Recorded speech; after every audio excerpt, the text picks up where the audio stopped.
गुरुर्साक्षात् परब्रह्म तस्मै श्रीगुरवे नमः। कृष्णाय वासुदेवाय हरये परमात्मने प्रणतः क्लेशनाशाय गोविन्दाय नमो नमः। वसुदेवं सुतं देवं कंसचाणूरमर्दनम् देवकी परमानन्दं कृष्णं वन्दे जगद्गुरुम्। हरि ओम तत्सत। যেহেতু আমরা ভাগবত করছি তাই ভাগবত পাঠারম্ভে বন্দনা। ओम सच्चिदानंद रूपाय कृष्णाय क्लिष्टकर्मणे नमो वेदांत वेद्याय गुरवे बुद्धिसाक्षिणे श्री कृष्ण चैतन्यं भगवन्त कृपार्णवं प्रेम भक्ति वितारणाथं गौरेष्ववततारः मूकं करोति वाचालं पङ्गुं लङ्घयते गिरिं यत्कृपातमहं वन्दे परमानन्दमाधवम्।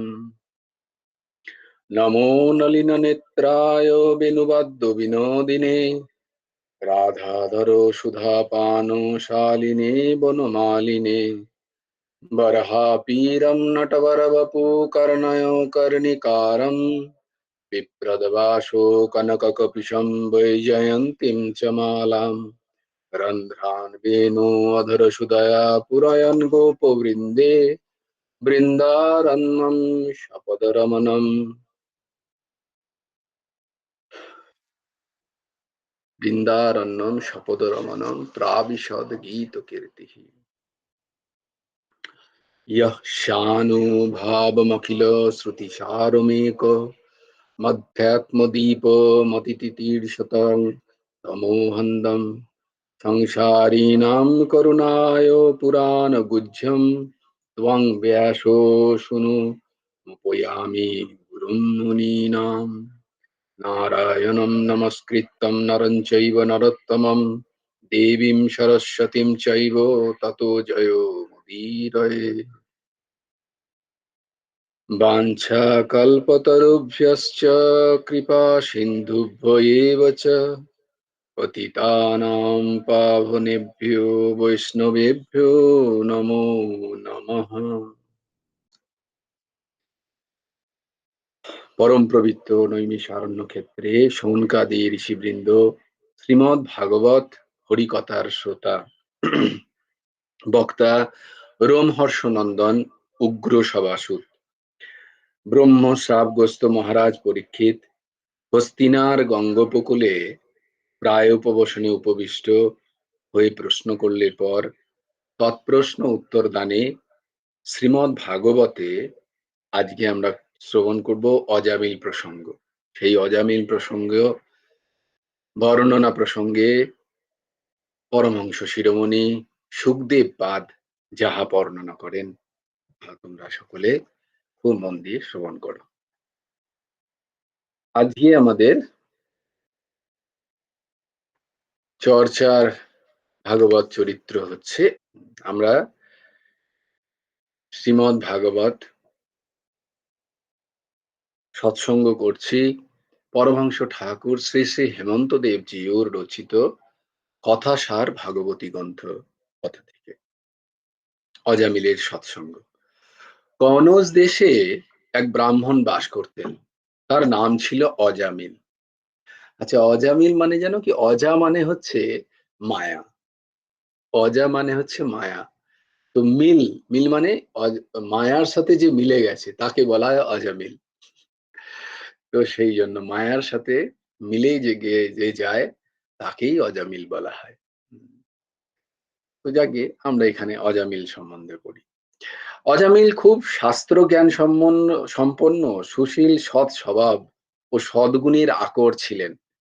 গুরুদেব এই যে কথাগুলোর ব্যবহার করছেন এর কিন্তু প্রত্যেকটার উদ্দেশ্য আছে ব্যবহার করার। যে দেখো, অজামিল শাস্ত্র জ্ঞান সম্পন্ন ছিলেন, ব্রাহ্মণ ছিলেন এবং উচ্চকুলের ব্রাহ্মণ, শাস্ত্র জ্ঞান সম্পন্ন, সুশীল, সৎ স্বভাব ও সদ্গুণের আকর ছিলেন। এগুলোর ব্যবহার করার উদ্দেশ্য আছে, গুরুদেব কেন এই ব্যবহার করেছেন। তিনি সত্যবাদী, মন্ত্রজ্ঞ, গুরুভক্তি পরায়ণ, নিরহংকারী, সর্বপ্রাণীর হিতকারী ছিলেন। তাঁর গৃহে সৎ স্বভাবী, সাধ্বী, যৌবনবতী, পরিণীতা ব্রাহ্মণী পত্নীও ছিল। তিনি একদা কি হলো, সম্বিত সংগ্রহ করতে গেলেন। সম্বিত মানে হচ্ছে যজ্ঞের জন্য কাষ্ঠ সংগ্রহ করতে গেলেন জঙ্গলে। সংগ্রহ করতে গিয়ে এখানে তিনি এক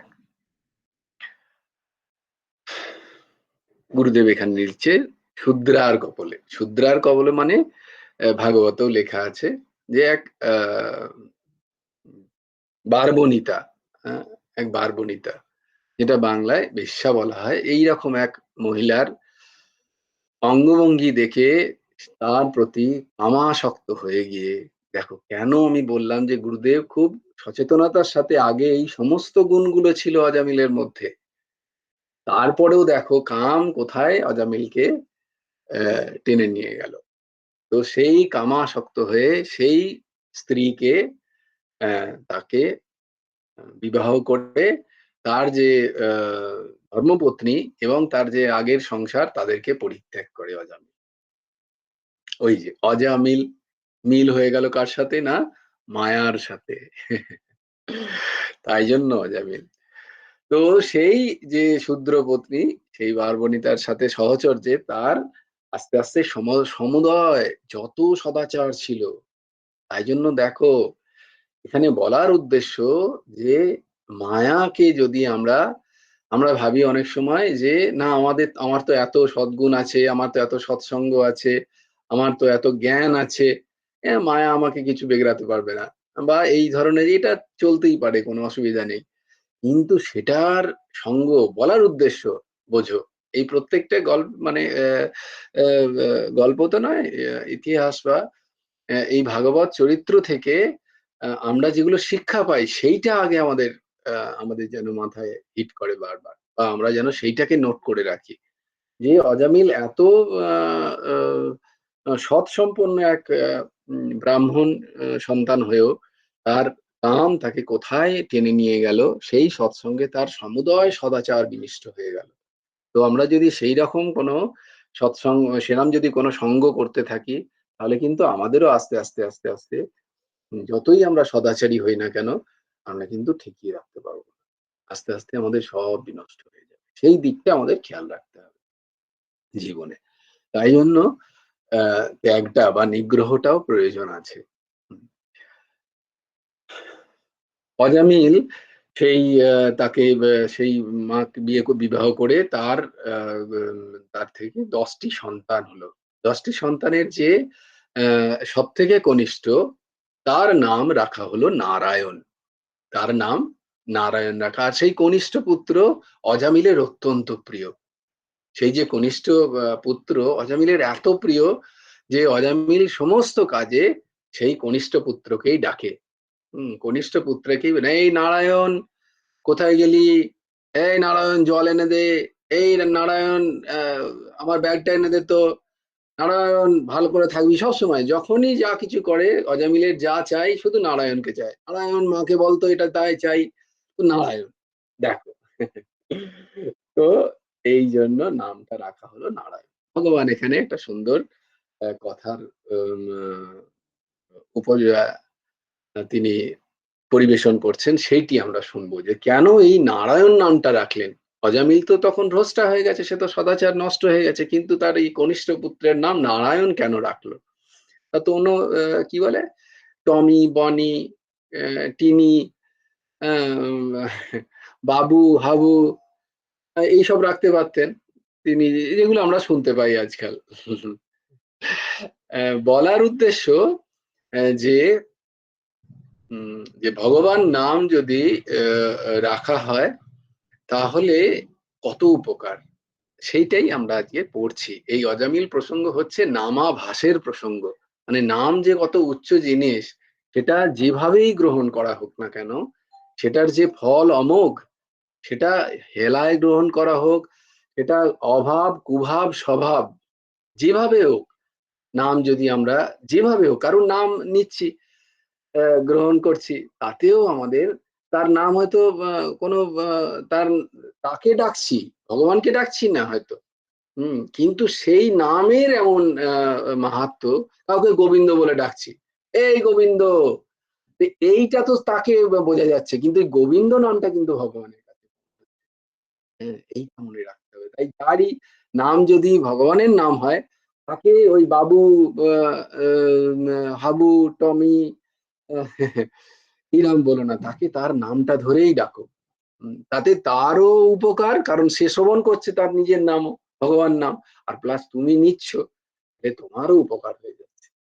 এইটা মনে রাখবে সবসময়।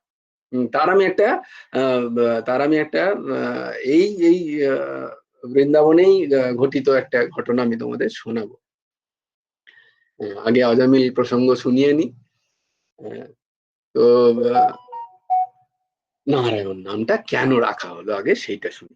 তো চিরবিরাগী মহামুনি লোমশ, লোমশ নামে এক মহামুনি ছিলেন। তিনি একবার বৃক্ষতলে বসে আছেন মুমূর্ষু হয়ে। মুনিবর তখন নারদ সেখান দিয়ে যাচ্ছেন। তিনি জিজ্ঞেস করলেন, "আপনি এইভাবে একাকী বৃক্ষতলে বিষণ্ণ হয়ে কেন বসে আছেন মুনিবর?" মুনি লোমশ সর্বদা সংসারে অনিত্যতার কথা স্মরণ করেন। কারণ লোমশ সম্বন্ধে একটা সুন্দর আছে, লোমশ পুরো গায়ে তার লোমে ভর্তি। আর সে তার এত কি বলে আয়ু, যে একটা লোম তার গা থেকে খসে পড়বে যখন একটা ইন্দ্রিয়ের পতন হবে। ঐরকম ভাবে সব লোমগুলো যখন তার খসে পড়বে তবে তার মৃত্যু হবে। এইরকম লোমশের বরদান আছে। তবুও লোমশ কিন্তু ঘর বানায় না, বিবাহ করে না। সে বলে, আর কতদিন আর আছি? ততদিন তো হরিনাম করে নিই। ব্যাপারটা বোঝাতে পারলাম? না, পারলাম না। মানে লোমশের গোটা গায়ে লোমে ভর্তি, কোটি, কোটি লোম। ঠিক আছে? লোমশের বরদান হচ্ছে যে তোমার ওই গা থেকে একটি লোম পড়বে, তখন যখন একটা ইন্দ্রের পতন হবে, মানে একটা ইন্দ্রিয় হচ্ছে বোধহয় এক কল্প রাজত্ব করেন। মানে এত সময় ধরে এক ইন্দ্র রাজত্ব করেন। অত সময় গেলে লোমশের একটা লোম খসে পড়বে। এইরম ভাবে লোমশের সব লোম খসে পড়লে তবে গিয়ে লোমশের দেহ শেষ হয়ে যাবে। তবুও লোমেশ এত লোমশ মুনি এত বিরাগী যে তিনি বলে, আর কি হবে, কদিন আর আছে এই পৃথিবীতে, ততদিন ভগবান নাম করে নি। এইরকম বিরাগী লোমশ। স্মরণ করিয়া শ্রী ভগবানের ধ্যানে মগ্ন থাকেন, তাহার সমস্ত শরীর রোমাবলিতে পরিপূর্ণ। তাহার শরীরের এক একটি লোম খসিবে আর এক একটি ইন্দ্রিয়ের পতন ঘটিবে। এইভাবে সমস্ত লোমাবলী শেষ হলে তবেই লোমশের দেহের অবসান হবে। তথাপি তিনি ভাবেন, এ আর কদিন, তাই তিনি এত বিরাগী। যাই হোক, ক্রমশ দেবর্ষি নারদকে আরো বললেন, দেবর্ষি, আমি একটা উৎকট রোগে ভুগছি, আপনি কি কিছু ওষুধ জানেন? দেবর্ষি নারদ বলে, আপনার রোগটা কি আগে বলুন তো শুনি। তখন রোমশ বলেন, আমার সর্বদা সর্বগাত্র জ্বালা করে। দেবর্ষি তখন সেটা শুনে বলে, আপনার এই রোগ প্রশমিত হবে, আপনি চিন্তা করবেন না। নিকটেই অরণ্যে এক কর্মচণ্ডাল বাস করে, তার কাছে গিয়ে আপনি যদি আহ, একদিন সেবা পান, তাহলে আপনার এই রোগ ঠিক হয়ে যাবে। যাক, অজামিল সেটি শুনে, এই অজামিল বলছি, লোমশ মুনি সেটি শুনে অজামিলের ঘরে অজামিলের কথাই বললেন। কারণ অজামিলকে কৃপা করতে হবে, তাই জন্য। তো এই জন্য বলা হয় যে নারদ যেখানে এসছে, নারদ, তাই জন্য নারদ যেখানে যেখানে এসছে সেখানে সেখানে সেই জীবের ভগবানের সাথে সাক্ষাৎ হয়েছেই হয়েছে, তাকে আর কেউ আটকাতে পারেনি। নারদ, ওই জন্য তাকে আর কেউ রদ করতে পারেনি। তাই জন্য নারদ অজামিলকে সেই কৃপা করবেন বলে রোমশ মুনিকে এইভাবে তার ঘরে পাঠালেন। অজামিল অজামিল অজামিল বলে অজামিলের ঘরে গিয়ে লোমশ মুনি ডাকছে। অজামিল তখন ঘরে ছিল না ভাগ্যিস। কারণ অজামিল কি করে, আজকাল মুনি ঋষি দেখলেই তাদেরকে নিয়ে তাদেরকে পেটাতে দৌড়োয়। এই পালাও সব এখানে। এমনই তার বুদ্ধিভ্রষ্ট হয়ে গেছে। তো লোমশ মুনি অজামিল বলে, অজামিলের তখন সেই আ পত্নী আ বাইরে এলো। এসে বললেন, "হ্যাঁ বাবা, আপনি কি চান?" তো বললেন, "আমি এরকম আজকে প্রসাদ পেতে চাই।" অজামিল আ বললেন যে, অজামিল ১ম এ, "ছি, ছি বাবা, আমি একেই পাপিয়সী নারী। আমি আপনাকে অন্ন দিয়ে আর পাপের মাত্রা বাড়াতে চাই না। আপনি আমাকে ক্ষমা করুন।" তখন মুনি তাকে বললেন, "অ্যা আমার যে খুব কষ্ট হচ্ছে, আর আমার এখানেই অন্ন পাওয়ার বিধান। একটু অন্ন না পেলে কি করা যায়? বড় উপকার হতো যদি তুমি আমাকে আজকে অন্ন পাওয়াতে। ইহাতে তোমার কোনো পাপ হবে না।" অজনী পত্নী আর কি করে, সেই মুনিকে দেখে উম তাকে অন্ন পরিবেশন করে, বা কথায় আছে যে তাকে সিদে দেয়। তার ঘর থেকে বলে, ওই সিদে মানে অরন্ধন চাল, আলু, সবজি আদি দেয়, বলে আপনি নিজে রান্না করে পান। লোমশ সেই পেয়ে লোমশ মুনি সেই পেয়ে তার গাত্র জ্বালা ঠিক হয়ে যায়। গাত্র জ্বালা ঠিক হয়ে যাওয়ার পরে তিনি বলেন, আহ, তুমি আমার এত উপকার করলে, তাই আমি তোমার একটি কাজ করতে চাই, আমি তোমাকে একটি বরদান দিতে চাই। বলে, কি বরদান? না, তোমার কনিষ্ঠ পুত্র এর নাম আমি রাখছি নারায়ণ। এইভাবে মুনি তাদের প্রতি কৃপা করলেন। এইভাবে সেই কনিষ্ঠ পুত্রের নাম হলো নারায়ণ। তো এইবার এই যে নারায়ণ নারায়ণ বলে অজামিল যে ডাকে, তাতে তার এই করতে করতে একদিন অজামিল বৃদ্ধ হয়ে গেল। বৃদ্ধ হয়ে সে যখন মৃত্যুর তার দশা, তার শরীর যখন সে ছেড়ে দেবে, তখন অজামিল দেখছে তিনজন ভয়ঙ্কর দেখতে তিন পুরুষ এসে তাকে নিয়ে যাওয়ার জন্য এসছে। তো তার অবস্থা তো খারাপ। বলে, কে তোমরা? বলে, আমরা যমদূত, তোমাকে নিয়ে যাওয়ার জন্য এসছিস, তোমার প্রাণ এক্ষুনি বেরিয়ে যাবে। অজামিল তো ভয়ে কাকে ডাকে, তার তো এতদিন নারায়ণ নারায়ণ, এই জন্য এই দেখো অভ্যাস, অভ্যাস নত কৌন্তেয়। তো অভ্যাস করতে করতে কাকে ডাকবে?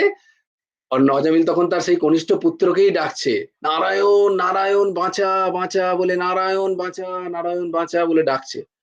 এই শুনে বিষ্ণু তিনজন দূত এসে হাজির। হ্যাঁ, চতুর্ভুজধারী তিন দূত, বিষ্ণুদূত এসে হাজির। এরা বলছে, এই তোমরা তো বিষ্ণুদূত এসে, এবার অজামিল দাঁড়িয়ে আছে, অজামিল বসে আছে।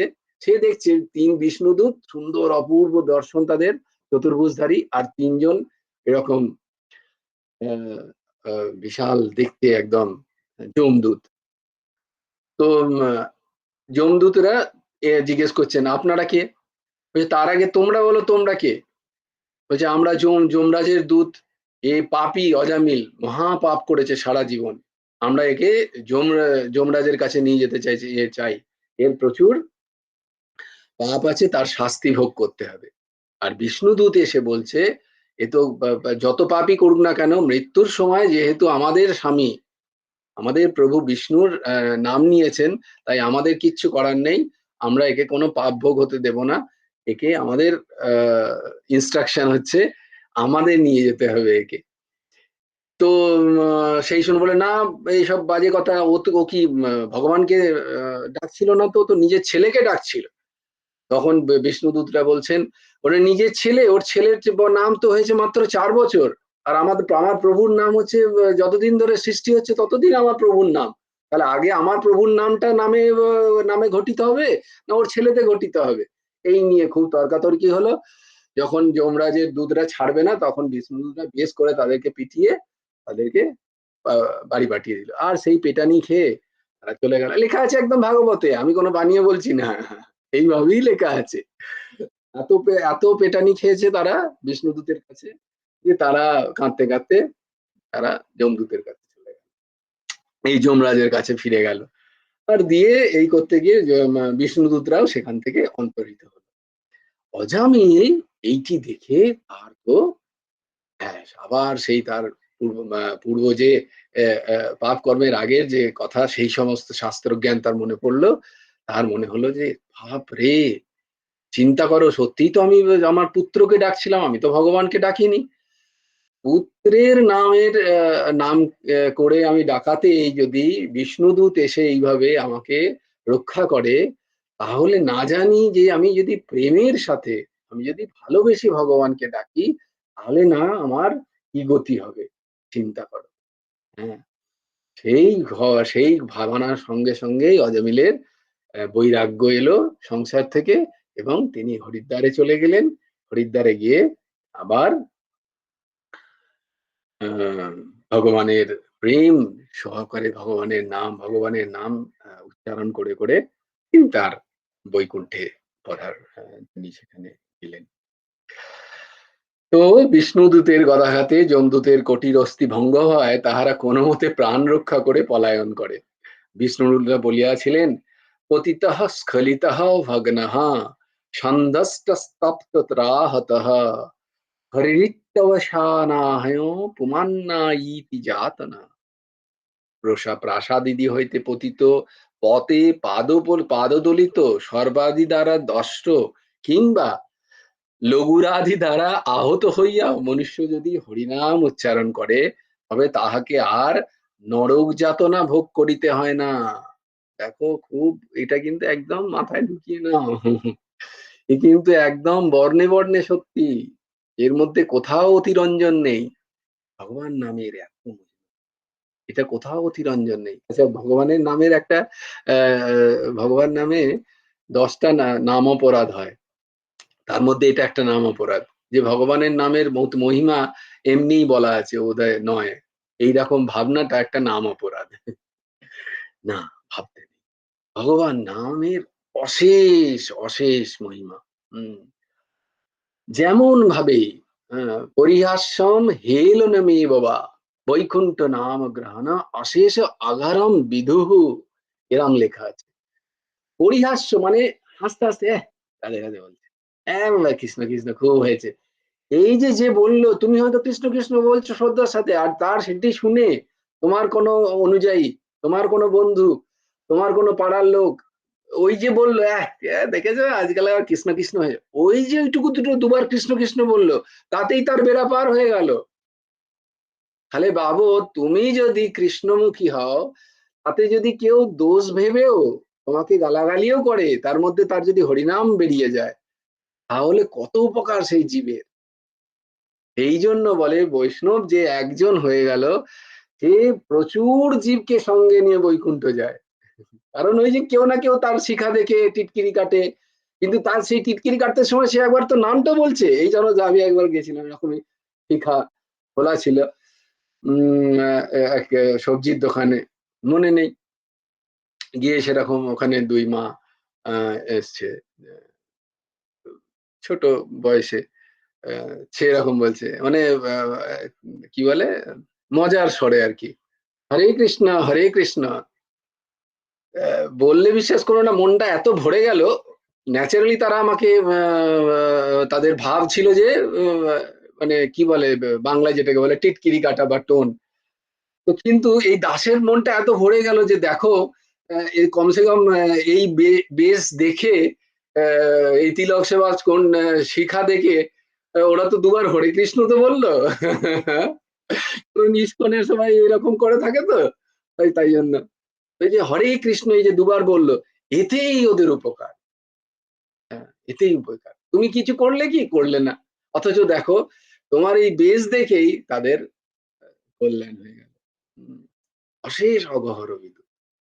তো এই যে এখানে লেখা আছে, সাংকেতম পরিহাস্যম বাস্তবম হেলনমেব বা বৈকুণ্ঠ নাম গ্রহণম অশেষ আগাহারাম বিদুহু। সাংকেত মানে সাংকেতিক স্বরে আমি নিচ্ছি না নাম, সাংকেত নিচ্ছি। হ্যাঁ, পরিহাস্য করছি, কাউকে দেখে পরিহাস করছি। স্তবম, হ্যাঁ, বাস্তবম, কাউকে স্তবে, এবং হেলনমে বাবা এমনি নিচ্ছি, হ্যাঁ, হেলার স্বরে নিচ্ছি গোবিন্দ নাম, কৃষ্ণ নাম, বৈকুণ্ঠ নাম, সেই বৈকুণ্ঠবাসীর নাম যদি গ্রহণ করা হয়, অশেষ অঘ, অঘ মানে হচ্ছে পাপ, এই অশেষ অঘ মানে পাপ হরণ করে যেই নেবে। তো নামের এত মহিমা। তো পুত্রাদির নামের ছলে হোক আর পরিহাস ক্রমেই হোক, গীত বা আলাপকরণের জন্যই হোক, অথবা অবহেলা ভাবেই হোক, হরিনাম উচ্চারণ করলে অশেষ পাপ বিনষ্ট হয়, এমনটা শাস্ত্রে লেখা আছে, এবং এটা সত্যি, বর্ণে বর্ণে সত্যি।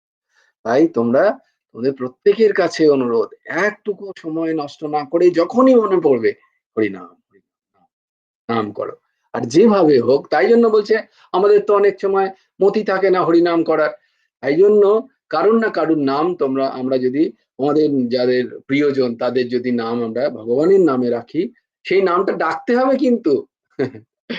এই নয় যে আমার কাছেই উদাহরণ আছে আরকি। কারণ নিজের সমালোচনা নিজের ঘর থেকেই হওয়া উচিত। আমার কাছেই উদাহরণ আছে, একজন আছে আমাদের উম আ নাম গোপাল। কিন্তু বাকিরা গোপাল বলে ডেকে বা বা তারা উপকার পাচ্ছে। ঘরে তাকে বাবু বলে ডাকা হয়। বোঝাতে পারলাম? মানে তার নাম রেখেছে বাড়িতেই গোপাল। তাহলে গোপাল নাম বললে তো তারও উপকার হয়, ঘরেরও উপকার হয়। বাকি সবাই তাকে গোপাল বলে ডাকে। তো ন্যাচারালি তাদের তো উপকার হচ্ছেই। কিন্তু ঘরের মানুষ তাকে বাবু বলে। আমি উদাহরণস্বরূপ বলছি। জেনারেলি এটাই হয়। এটাই হচ্ছে দুর্ভাগ্য আমাদের। এই কারেই বলা হয় কলিতে উপকার হয় না, যে কার কলিতে এরকম ৪ টে দোষ থাকে আমাদের। যাকগে তার মধ্যে দুর্গ, মন্দমতি, মন্দভাগ্য এরকম আছে ৪ টে কথা। সে নিয়ে একদিন আলোচনা করব। হুম। যাকগে। তো বিষয় হচ্ছে যে যেভাবে হোক ভগবান নাম যেন জিহ্বায় আসে আমাদের, এইটা আমাদের চেষ্টা করতে হবে। রোগী না জেনেও যদি সেই রোগের উপযুক্ত বলবে কেন? কেন এরকম? বললে কারণ কি না, বিষয়ের গুণ, বিষয়ের গুণ, বিষয়ের গুণ যেভাবেই হোক সেটা কাজ করবে। কিরকম? তুমি যদি না জেনে নাও বা জেনে নাও, বিষ তোমাকে মারবেই। কালকুট বিষ তুমি জেনে গ্রহণ করলে বা না জেনে গ্রহণ করলে। তোমাকে কি ছেড়ে দেবে কালকুট বিষ? তেমনি যেমন ওষুধ, যেকোনো ওষুধ তুমি না জেনে নিলে, তাহলে কি সেই ওষুধের ক্রিয়া তোমাকে ক্রিয়া করবে না? করবেই ভেতরে গিয়ে। তেমনি তুমি জানো না ভগবান নামের মাহাত্ম্য। যেমন অগ্নি, তুমি যদি জেনে হাত দাও বা না জেনে হাত দাও সে তোমায় জ্বালাবে।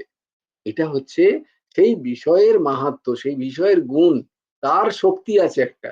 তেমনি নামেরও একটা অপার শক্তি আছে। সেই নাম যদি আমরা গ্রহণ করি, হ্যাঁ, হেলায়, অনিচ্ছায়, অবহেলায়, সেই নাম কিন্তু আমাদের তার কাজ সে করবেই করবে। তাই জন্য সবাই নামে প্রতি খুব এই কলিতে বারবার ওইজন্য বলি না ওই শ্লোকটা, যে হরের নাম হরের নামৈব কেবলম কালৌ নাস্তেব নাস্তেব গতিরন্যথা। হুম, তাই হরিনাম, হরিনাম। হুম। সেইরূপ পাপী না জানেও যদি অবহেলা করেও হরিনাম উচ্চারণ করে, তাহলে ওই মন্ত্র নিশ্চয়ই পাপীর সমস্ত পাপ নষ্ট করবে। জ্ঞানপূর্বকই হোক বা অজ্ঞানপূর্বকই হোক, হ্যাঁ? কাষ্ঠে বহ্নি নিক্ষেপ করলেই কাষ্ঠে দগ্ধ হবেই হবে সেই কাষ্ঠ। সেইরূপ জ্ঞানপূর্ব হোক এবং অজ্ঞানপূর্বকই হোক, পুণ্যকীর্তি শ্রীহরির নাম উচ্চারণ করলে পুরুষের সকল পাপেরই বিনাশ ঘটে। এইভাবে বিষ্ণুদূতদের মুখে ভাগবত ধর্ম শ্রবণ করে অজামিল ব্রহ্মপাশ হতে মুক্ত হলো এবং বিষ্ণুদূতরাও উপস্থিত অন্তর্হিত হয়ে গেলেন। অজামিলও অধুনা পূর্বমতো, ওই যে বললাম পূর্বমতো তাঁর স্বীয় প্রকৃতি আবার ফিরে পেলেন এবং তার মুখে বেদ প্রতিপাদ্য সগুণ ধর্ম, বিষ্ণুদূতের মুখে নির্গুণ ভাগবত ধর্ম শ্রবণ করে তিনি অত্যন্ত অনুতাপ জন্মালো তার মধ্যে। তার মধ্যে রিপেন্টেশন হলো যে তিনি কোন জীবন যাপন করছিলেন এই মনুষ্য শরীর পেয়ে। সেটা তার তিনি এই মনুষ্য এত সুন্দর নির্দেহ মাধ্যম সুলভম সুদুর্লভম প্লবম সুকল্পম গুরুকরণধারম ময়ানুকূলেন নভস্যতে ঋতম পুমান ভবাব্দিন নতরেত সৎমহা। যিনি এত সুন্দর মনুষ্য শরীর পেয়েও এই যে সাগর পার করার চেষ্টা করছে না, সে আত্মহা, সে তার আত্মকে হনন করছে। শরীরকে হনন করাকে আত্মহনন বলা হয় না। আত্মাকে হনন করছে মানে আত্মাকে আবার সে এই ৮৪ লক্ষ যোনির বন্ধনে ফেলে দিচ্ছে, যে এই সুন্দর মনুষ্য শরীর প্রাপ্ত হয়েও সে হচ্ছে, তাকে শাস্ত্র বলছে সে আত্মহত্যাকারী, তাকে আত্মহত্যাকারী বলা হয়। তাই আমরা যেন আত্মহত্যাকারী না হই, যারা আমরা শ্রবণ করছি, আমরা যেন আত্মার মুক্তিদায়ী হই। ইহ জন্মে সাতিশয় পাপাচারী হইলেও পূর্ণ জন্মের পুণ্য বলেই আমি এই দেব শ্রেষ্ঠদের দর্শন পাইলাম এবং পূর্বজন্মের পুণ্য ফলেই আমার মুখ হতে মৃত্যুকালে মঙ্গলময় নারায়ণ নাম বহির্গত হলো। এক্ষুনি আমার চিতে যাতে বিশুদ্ধ হয়, সেইভাবে আমি অতি প্রেমের সাথে সেই হরিগুণ কীর্তনাদি করে নিজের জীবন আমি সফল করব। এরকম অজামিল তিনি ব্রত নিলেন। ক্ষণকালও আর সাধু সঙ্গ থেকে আমি বঞ্চিত হব না। তিনি তার সংসারের যে আসক্তি, সেই আসক্তিকে ত্যাগ করে বা সেই রাগকে ত্যাগ করে পরব্রহ্ম, পরমাত্মা, বেদ বেদান্তে যে প্রতিপাদ্য ভগবান শ্রীহরির পাদপদ্মে তার পদ্ম পলাশলোচন শঙ্খ চক্র গদা পদ্মধারী সেই হরিনারায়ণের শ্রীপাদপদ্মে নিজের মন ভৃঙ্গকে একচিত্ত করে অজামিল হরিনাম করলেন এবং অনর্বচনীয় আনন্দ তখন অজামিলের হৃদয়ে পরিপূর্ণ হলো। তিনি বিষ্ণুদূতের সহিত গঙ্গা দর্শন করতে করতে বিষ্ণু পার্ষদ দেহ লাভ করে স্বর্ণ বিমানে আকাশ পথে বৈকুণ্ঠ গমন করলেন। শ্রী হরির পবিত্র নাম উচ্চারণই সমস্ত পাপ নাশের উৎকৃষ্টতর প্রায়শ্চিত্ত। কারণ শ্রীহরির নাম উচ্চারণ রূপ প্রায়শ্চিত্তের পর মন আর অন্য কোন কর্মে লিপ্ত হয় না। অজামিল চরিত্র শ্রদ্ধাযুক্ত হয়ে শ্রবণ করলে আর যম যাতনা ভোগ করতে হয় না। কারণ কি, যে শ্রদ্ধার সাথে অজামিল চরিত্র করবে শ্রবণ, সে তার আর নামের প্রতি তার শ্রদ্ধা হয়ে যাবে।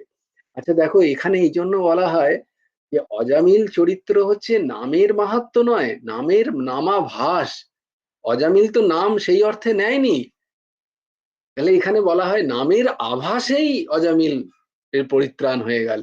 আর যদি কেউ জেনে বুঝে তার কি বলে হোশ হাবাস কা সাথ নাম লেতা হয়, বুদ্ধির সাথে নিজের মনকে লাগিয়ে যদি কেউ ভগবানের নাম এক্ষণও নেয়, তাহলেও আর কত না সুন্দর গতি।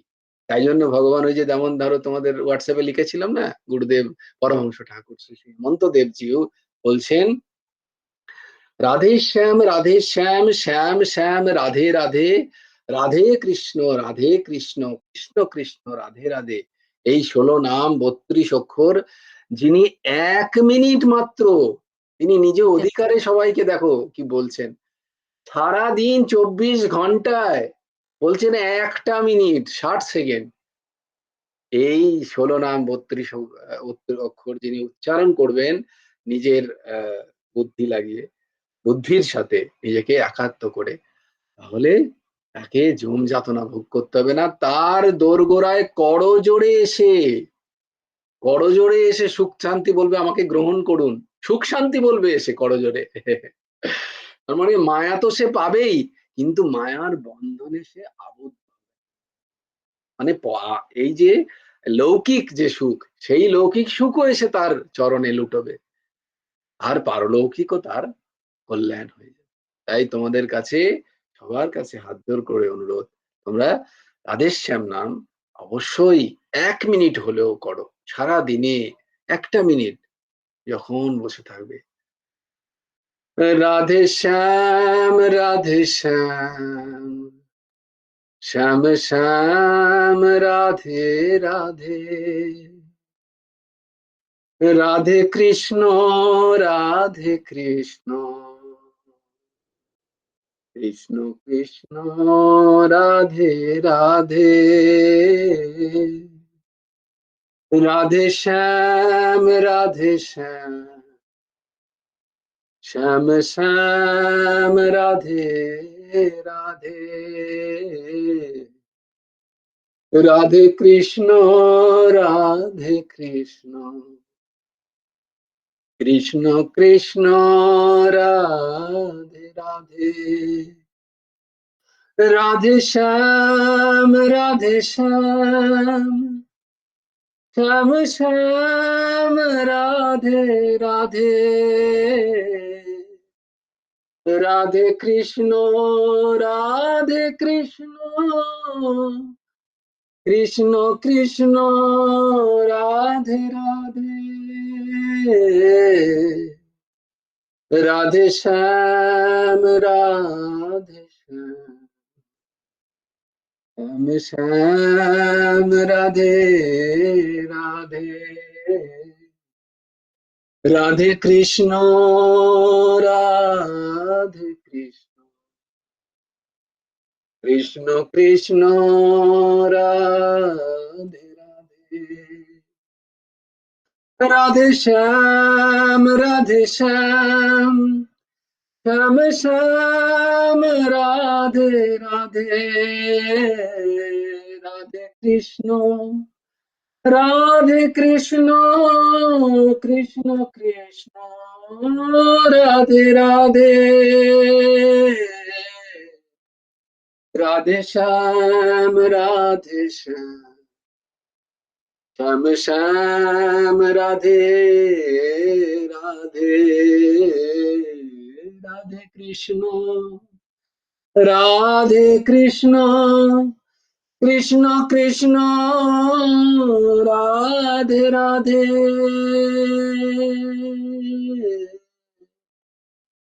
রাধে শ্যাম রাধে শ্যাম, শ্যাম শ্যাম রাধে রাধে,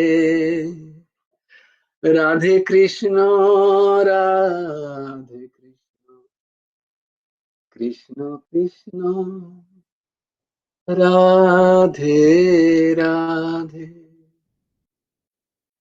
জয় গুরু রাধেশ। আহ, কি প্রেমময় নাম। আহ, সকলে করো গো, সকলে করো এই রাধেশ্যাম নাম প্রেমের সাথে, খুব প্রেমের সাথে, মন দিয়ে এই রাধেশ্যাম নাম 1 মিনিট করো। 21 পিড়ি, 1 পিড়ি নয়, তোমার পিড়ি নয়, মানে তুমি তো তেরে তোরে যাবেই। 21 পিড়ি বলে, তুমি তোমার বলে না যে আমি আমার পূর্বজদের জন্য বা আমি আমার যারা চলে গেছে তাদের জন্য কি করতে পারি না, যদি কিছু করতে পারো তাহলে নাম। কারণ বিধি অনুযায়ী যা কিছু করবে তা তার কাছে পৌঁছবে কি পৌঁছবে না কোনো গ্যারেন্টি নেই। আছে বিধি আছে, পৌঁছবে, কিন্তু সেই বিধির ঠিক ঠিক বিধি অনুসরণ করবে কে? সেই রকম জানকারী আজকাল পাওয়াই কঠিন, যে বেদ বেদান্ত আদি অনুসরণ করে কর্মকাণ্ড ঠিক ঠিক হবে, তার সাথে কর্মকাণ্ড অনুযায়ী সেই বিষয় পাবো, তা পাওয়া খুব কঠিন। কিন্তু যদি পূর্বজদের জন্য যদি নাম, এবং যাকে তুমি দেখোনি, বলে 21 পিড়ি কিরকম না, তোমার আগে 14 পিড়ি, 14 জন্ম, মানে 14টা 14 পূর্বজরা পিড়ি, এবং তোমার পরের 7 পিড়ি তারা উদ্ধার প্রাপ্ত হয়ে যাবে একমাত্র হরিনাম। একবার যদি ভগবানের প্রতি এই যে তোমরা শ্রবণ করছো, এই যে প্রেম দ্বারা, এই এই শ্রবণ মাত্র, এই যে তোমাদের ভালো লাগছে ভগবানের কথা শুনতে, ভগবানের ভক্তদের কথা শুনতে, এতেই হয়ে যাচ্ছে তোমাদের। হ্যাঁ, এটাতেই যারা যাবে, যারা অন্য শরীর পেয়েছে পিত্রতে, সেই পিত্রতে তুমি পিত্রদান পিণ্ডদান আদি করলে তারা পাবে কি পাবে না সেটা তো তর্ক সাপেক্ষ। কিন্তু এই নাম করলে, ভগবত কীর্তন যদি শ্রবণ করি আমরা, মানে এই যে আমরা শ্রবণ করছি ভাগবতের কথা, তা তারা পাবেই পাবে একদম। তাই খুব খুব নাম করো, খুব নাম করো, তোমার নিজের জন্য এবং তোমার সমস্ত ভালোবাসার মানুষদের জন্য। আর এই নাম এই যে নাম আমি করলাম, বা তোমরাও যদি চেঁচিয়ে ভগবান নাম করো, তাহলে এই নাম, এই যে কত জীব জন্তুও শুনছে, এই যে খেচর যারা, তারাও যে শ্রবণ করছে, তাদেরও কল্যাণ, যেখানে যেখানে এই নাম যাচ্ছে তাদেরও কল্যাণ। সেই সেই ভেবেই হরিনাম শোনানোর জন্য মাইক লাগানো হয়। তবে সেটা সর্বক্ষেত্রে ঠিক নয়, কারণ জোর করে কাউকে না শোনানো। নাম, নাম গ্রহণ করো। যাদের যাদের কর্ণে এই রাম যাবে, তারা অবশ্যই উদ্ধার প্রাপ্ত হবে। অর্ঘ্য বাবা কিছু বলবে, বলো। আজকে দু জায়গায় গিয়ে পেলাম, মানে গুরুদেবের নিজের লেখা আর কি। হ্যাঁ, বলো, বলো। এখানে গুরুদেব লিখেছেন যে শৈশবের সংস্কার বড় বড় সংস্কার, ওনার হুম, জীবনীয় সংক্ষিপ্ত জীবনীয় বাণীতে লিখেছেন। হুম, শৈশব যেমন কাঁচামাটি, হুম, কাঁচামাটির পাত্রে সংস্কারটি যেমন দৃঢ় হয়, পক্ক ও পোড়া মাটিতে তাহা হয় না। তাই হুম। শিশুমন ভাগবত ধর্মের বা ভক্তি ধর্মের সংস্কার ধরাইতে হয়। তবেই সেই ধর্মবৃক্ষ একদিন না একদিন ফলে ফুলে সুশোভিত হইয়া সকলকে আনন্দ দান করে। বিষয়দগ্ধ মনীষী ভগবত সংস্কার ধরে না, তাই সংস্কার ধরাইতে হইলে শিশু মনেরই প্রয়োজন। রাধেশ্যাম নামটি করিবার শিক্ষা আমি শৈশব হইতেই পাইয়াছি, তাই আজকেও তাহা ছাড়িতে পারি না। বরং সেই নামই আজ আমার হৃদয়ে বিরাট আসন পাতিয়া পাতিয়া বসিয়া আছে। তাই ভাবি সংসারের সংস্কার কত ভয়ানক। এখানে একটা লিখেছেন, আবার রাধিকা তন্ত্রসার গ্রন্থতে উনি লিখেছেন যে রাধেশ্যাম নামে অন্তর শুদ্ধি হইয়া যাইলে তাহার আর ভাবনা কি, তখন শতবর্ষের অন্ধকার একটি দেশলাইয়ের কাঠিতেই আলোকিত হইয়া যাইবে। বাহ! বাহ! অদ্ভুত, অদ্ভুত। তাহলে দেখো কত মাহাত্ম্য এই হরিনাম, রাধেশ্যাম নামের মাহাত্ম্য। অর্থাৎ এই রাধেশ্যাম মাহাতো নামের মাহাত্ম্য তো অতি, অতি উচ্চ কোটির। হুম। তো তোমরা বলবে যে যেটা আমি শোনাতে চাইছিলাম সেটা হচ্ছে কেন ঠাকুরই পাইয়ে দেন এগুলো শোনানোর জন্য। তোমরা বলবে তো এই তো অজামিলের কথা আমরা মানবো কি মানবো না। তাহলে শোনো যে ওই নিজের সম্বন্ধের কাউকে কারুর নাম নিলেও যে কিভাবে জীব উদ্ধার প্রাপ্ত হয় তার এক আহ, জলজান্ত উদাহরণ হচ্ছে ব্রজের এক মহান সন্ত হয়েছিলেন। তার নাম হয়েছিল কিশোরী আলী। আলী মানে হচ্ছে সখী। আলী, আলী মানে ওই আলী নয়, অলি কথাটা হচ্ছে অলয় হস্যি, অলি, অলি মানে হচ্ছে সখী। তো তিনি সখী পরম্পরায় যেহেতু দীক্ষা গ্রহণ করেছিলেন, ললিত পরম্পরায় বংশী অলি পরম্পরায় দীক্ষা গ্রহণ করেছিলেন বলে তার নাম হয়েছিল কিশোরী অলি। এই কিশোরী নাম কেন পড়লো তার? তার নাম ছিল জগন্নাথ শেঠ। এই জগন্নাথ শেঠের বিবাহ হয়েছিল অত্যন্ত সুন্দরী এক কন্যার সাথে। সেই কন্যার নাম ছিল কিশোরী। সেই কন্যার কি নাম ছিল? কিশোরী। তো সেই তার স্ত্রীর প্রতি তিনি এতই আসক্ত ছিলেন যে সব সময় কিশোরী কিশোরী কিশোরী, ভালোবাসতেই পারেন। তো কি হলো, দৈবের কালে সেই মায়ের যৌবন অবস্থাতেই এমন একটি রোগ এলো, সেই রোগে তার প্রাণ বিয়োগ হলো, শরীর তাকে ত্যাগ করলো। সেই অবস্থায় এই জগন্নাথ শেঠ এতই পাগল হয়ে গেলেন যে তার বুদ্ধি বৈকল্য হলো এবং সে সমস্ত কাজ ছেড়ে তার স্ত্রীর চিন্তাতেই ওই রকম সবসময় মগ্ন থাকে। আর হা কিশোরী, হা কিশোরী বলে সবসময়, মানে তার স্ত্রীকেই সে ডাকতে থাকে সবসময়। কোথায় গেলে, কোথায় গেলে তোমায় পাবো? পাগল হয়ে গেছে আর কি। এরকম অবস্থা। কোথায় গেলে তোমায় পাবো? হা কিশোরী। এরম ভাবে সে বলতে থাকে। হুম। তো এই একদিন কি হয়, তার গ্রামের কিছু মানুষ বর্ষানায় যাবে মা রাধারানীর দর্শন করতে। তো তাকে বলে পাগল। তো বলে এই চল যাবি তুই? তো তার কোনো খেয়াল নেই। হাও বলে না, নাও বলে না। তো সবাইকার সাথে সেই বাসে উঠে পড়ে, দিয়ে বর্ষানায় চলে আসে। বর্ষানায় গহ্বর বনে সবাই মা রাধারানীকে দর্শনও করতে গেছে বর্ষানার টিলাতে, মা রাধারানীর যেখানে মন্দির আছে। এ কি করে? এ আর কোথাও দিয়ে তো পাগল। কে দর্শন? ও বলে তোরা যা, আমরা যাবো, ভাল লাগছে না। সে কিন্তু এরকম মনের প্রচন্ড তার কষ্ট। আর সে তার স্ত্রীকেই খুঁজে বেড়াচ্ছে সবসময়। ওখানে একটি বন আছে, গহ্বর বন, খুব নামকরা। সেখানে সে ঘুরতে ঘুরতে ঐরকম বনে ঘুরে বেড়াচ্ছে, খুঁজছে তার স্ত্রীকে। হা কিশোরী কোথায় গেলে, হা কিশোরী কোথায় গেলে, কোথায় গেলে আমি তোমায় পাবো, হা কিশোরী, হা কিশোরী। এই করতে করতে একদিন ওই রকমই রাত্রে ঘুরে বেড়াচ্ছে সে, তার ঘুম নেই চোখে। হা কিশোরী, হা কিশোরী ডাকটা মা রাধারানীর কাছে পৌঁছে গেল। বর্ষানায় মা রাধারানী তার সখীদের সাথে সেই গহ্বর বনে ভ্রমণ করতে এসে শুনছে, হ্যাঁ রে ললিতে, ললিতা সখী আছে তার সাথে। বলে ললিতে? বলে হ্যাঁ হ্যাঁ, রাধারানী বলো কি ব্যাপার, হ্যাঁ কিশোরী বলো। বলে আমার নাম কেউ ডাকছে দেখ। বলে কেউ কই, আমি তো শুনতে বলি, হ্যাঁ ভালো করে শোন, এই বনেই কেউ ডাকছে আমার নাম, হা কিশোরী হা কিশোরী বলে। তখন ললিতে একটু শুনেছে, শুনে বলে, হ্যাঁ তাই তো, তোমার নামই তো ডাকছে, এমন কে প্রেমিক এলো তোমার নাম এইভাবে ডাকছে হা কিশোরী বলে। বলে, ললিতে তুই দেখ তো একবার। তো ললিতা সখী গিয়ে দেখে, গিয়ে একটুখানি পরেই ফিরে এসে বলে, ও মা, ও তো তোমার নাম ডাকছে না। বলে, আমার নাম ডাকছে না? বলে, কার নাম ডাকছে? না না, ও তো ওর পত্নী মারা গেছে কিছুদিন আগে, ওর যুবতী স্ত্রী ছিল, সে মারা গেছে, তার নাম ছিল কিশোরী, তার বিরহে ওই রকম হা কিশোরী হা কিশোরী, তোমাকে ডাকছে না সে। বলছে, দেখ ললিতে, নাম সে যার যারই নিক, নামটা তো আমাতেই ঘটিত হচ্ছে। হা নয় তার স্ত্রীকে বলছে, কিন্তু কিশোরী যখন বলছে, নামটা তো আমারই। আগে ওর আমি জন্মেছি না আগে ওর স্ত্রী জন্মেছে, তুই জবাব দে। তুই আমাকে জবাবদিহি কর ললিতে। ললিত বলে, তা তো ঠিক, নামটা তো আগে তোমারই। বলে, তাহলে কিছু করার নেই, তুই ওকে নিয়ে আয় আমার কাছে।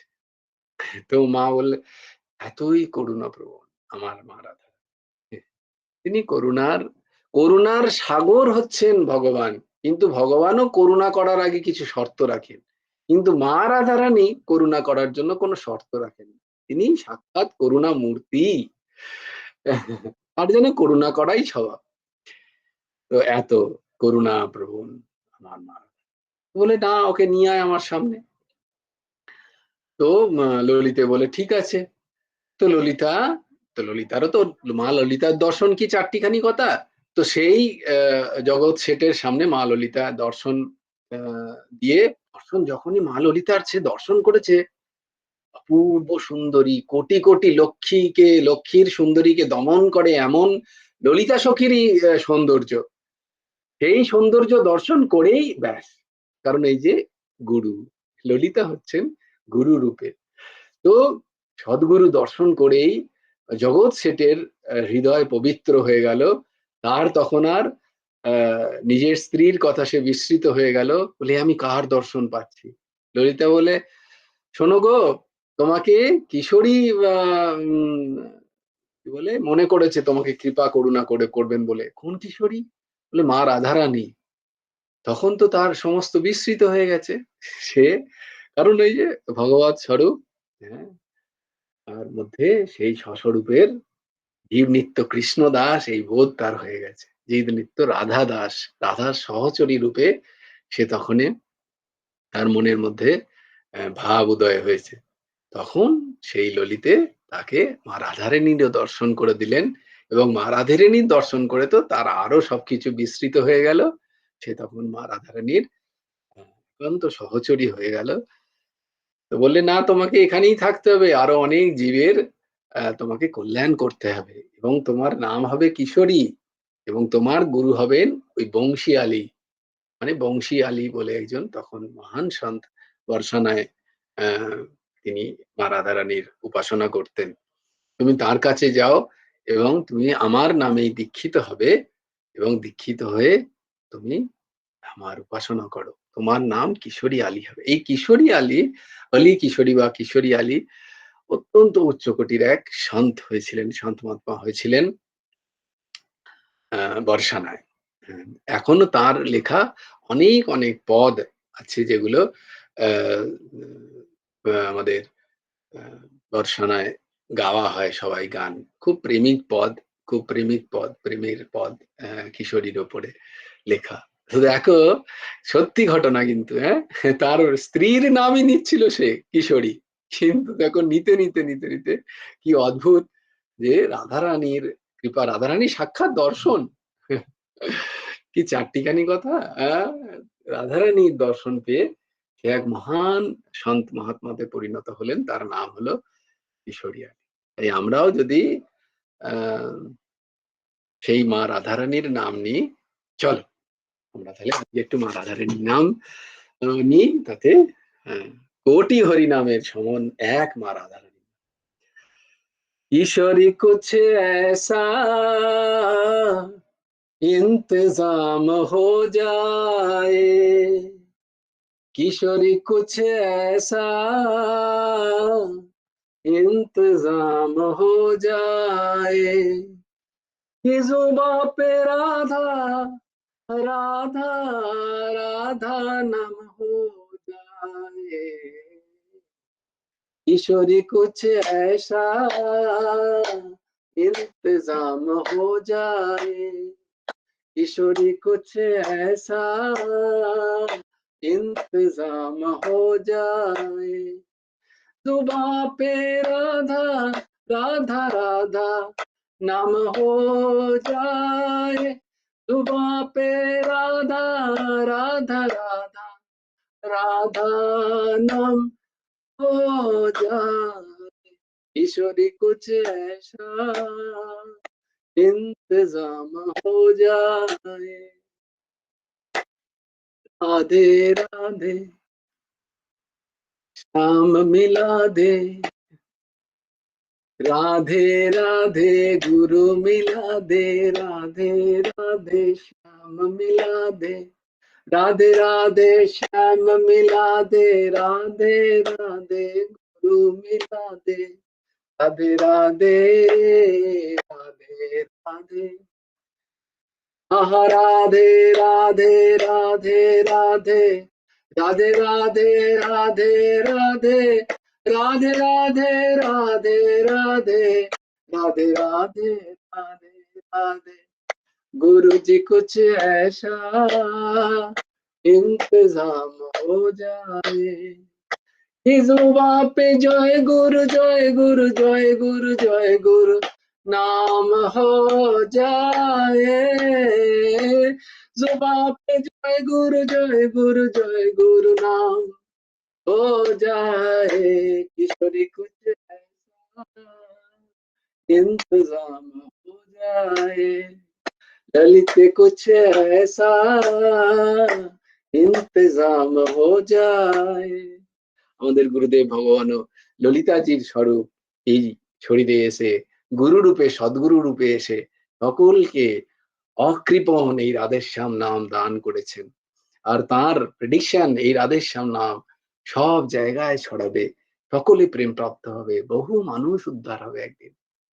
আসো আমরা প্রেমের সাথে সেই রাধেশ্যাম নাম হরি নাম রাধে নাম নিয়ে নিজেদের এই মনুষ্য শরীর আমরা সফল করি এবং আরো অনেক জীবের পরম কল্যাণের সাধন হই। আমরা নিজেরা আগে নিজে করতে হবে, তারপরে আমাদের দেখেই আমরা আচার্য হব, তাহলে সবাই সেই তাকে অনুসরণ করে আমরাও সকল মানুষের জীবনের পরম কল্যাণ সাধন করতে পারবো, করাতে পারবো। তার যদি কারোর উপকার করাতে হয় তার কানে রাধেশ্যাম নাম। তাই জন্য দেখো আমরা আমরা ফোন করলে কি আগে বলি, জয় গুরু রাধেশ্যাম, নিজেদেরও হয়ে যাচ্ছে, যে শ্রবণ করছে সে শ্রবণ করছে না তাকে দাঁড়াই এবার জয় গুরু রাধেশ্যাম বলছি, এই আবার করতে গেল, এই যে সে বলে দিল একবার তাতেই তার লাভ হয়ে গেল। इंतजाम हो जाए।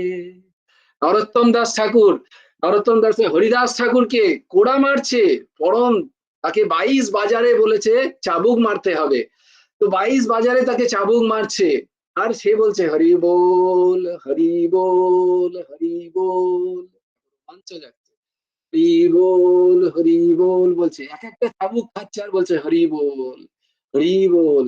তো সেই যারা চাবুক মারছে তারা বলছে হরিবল হরিবল এক্ষুনি মরে যাবে আর হরিবল। তো সেইটি শুনে হরিদাস মহাপ্রভু হাসতে হাসতে তাদের দিকে তাকাচ্ছে, বলে আহা আমার আমার হরির কৃপা দেখো, তোমরাও উদ্ধার হয়ে গেলে।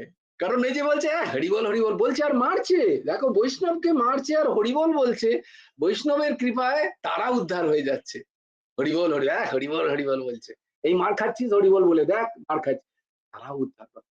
হাসছেন হরিদাস মহাপ্রভু, দেখো আমার হরির নাম নিচ্ছে এরা। এইরকম এইভাবে নামটার দিকে খেয়াল রেখো, সে নামে গালাগালি দিচ্ছে বা অন্য কিছু করছে সেদিকে খেয়াল রেখো। তুমি তুমি কি খেয়াল রাখবে, নামের দিকে, নামের মাহাত্ম্য দিকে, কারণ তুমি নামটা ধরবে, তার শক্তিকে তুমি জানো, তারা জানে না। তাই জন্য ईश्वरी कुछ ऐसा इंतजाम हो जाए, दादाजी कुछ ऐसा इंतजाम